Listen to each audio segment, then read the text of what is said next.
আমি প্রণব বসু। আমি একজন মৃত্যু দৌলা।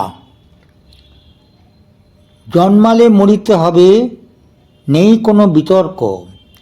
এই তো জীবনের অংশ বটে, সবাইকে মেনে নিতে হবে। আমি মৃত্যু দৌলা, প্রশিক্ষণ পেয়েছি কোশিশ দ্য হসপিসের 6 মাসের কোর্সে। শিখিয়েছেন ডক্টর অভিজিৎ দাম। সশ্রদ্ধ সম্মান রইল আমার অন্তরের অন্তঃস্থল থেকে।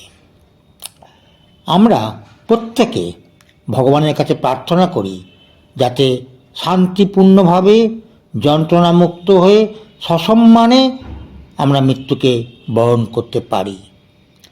প্যালিয়েটিভ কেয়ার, উপশম চিকিৎসা, মারণ রোগে আক্রান্ত মানুষের পাশে দাঁড়িয়ে তার শারীরিক, মানসিক, সামাজিক ও আধ্যাত্মিক যন্ত্রণা লাঘব করতে পারে এবং শান্তিপূর্ণ মৃত্যু যাতে হয় সেই দিকটা ব্যবস্থা করে।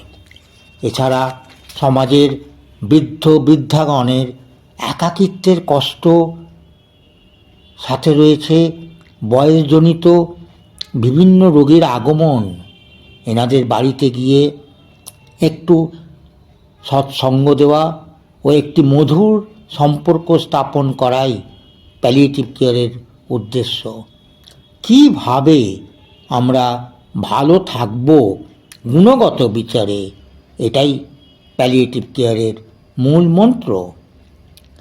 ডেথ দৌলা হলেন একজন ব্যক্তি, নন মেডিকেল ব্যক্তি, যিনি মৃত্যু প্রক্রিয়ায় সহায়তা করেন। দৌলারা ব্যক্তিগত ও গুরুত্বপূর্ণ সময়ে মানসিক, আধ্যাত্মিক ও শারীরিক সহায়তা প্রদান করেন।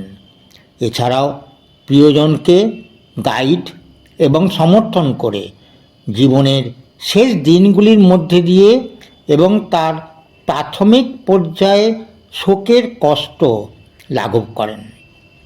গুরুতর অসুস্থ ব্যক্তির সাথে সম্পর্ক গড়ে তোলা এবং তাদের চাহিদা এবং ইচ্ছাকে সমর্থন করা, গুরুতর অসুস্থ ব্যক্তি ও তাদের পরিবারের জন্য আধ্যাত্মিক ও মানসিক সমর্থন প্রদান করা, অসুস্থ ব্যক্তির শেষ ইচ্ছা পূরণে পরিবারকে সাহায্য করা,